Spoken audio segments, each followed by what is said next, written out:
साथीहरु म चाहिँ अहिले बेंगलुरुको क्रिकेट स्टेडियम चिन्नास्वामी स्टेडियमको बाहर छु। हिजो चाहिँ यस्तो भिडभाड थियो कि चप्पलहरु हेर्नुस् 11 जना मरेको अवस्था छ। यहाँ चप्पलहरु हेर्नुस् के भएको छ। यहाँ सबैको चप्पलहरुको हालत हेर्नुस् हैन। यहाँ गेटै तोडिसकेका थिए। यहाँ भित्रको हालत हेर्न सक्नुहुन्छ। यो भित्र चप्पलको हालत हेर्नुस् कति छन् चप्पलहरु।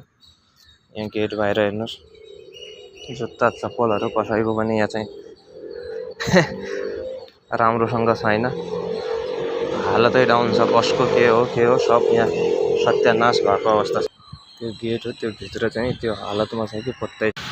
तपाई हामी पनि आफू पनि बचाउँ र अरूलाई पनि बचाउँ। यस्तो भिडभाड भएको ठाउँमा एकदमै होशियार भएर बस्न जरुरी छ।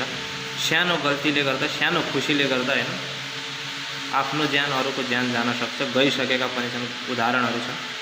तसर्थ तपाई हामी आफू पनि बचाउँ र अरूलाई पनि बचाउँ। जहाँ जस्तो सुकै अवस्थामा हुनुहुन्छ स्वस्थ रहनुहोला मस्त रहनुहोला। धन्यवाद।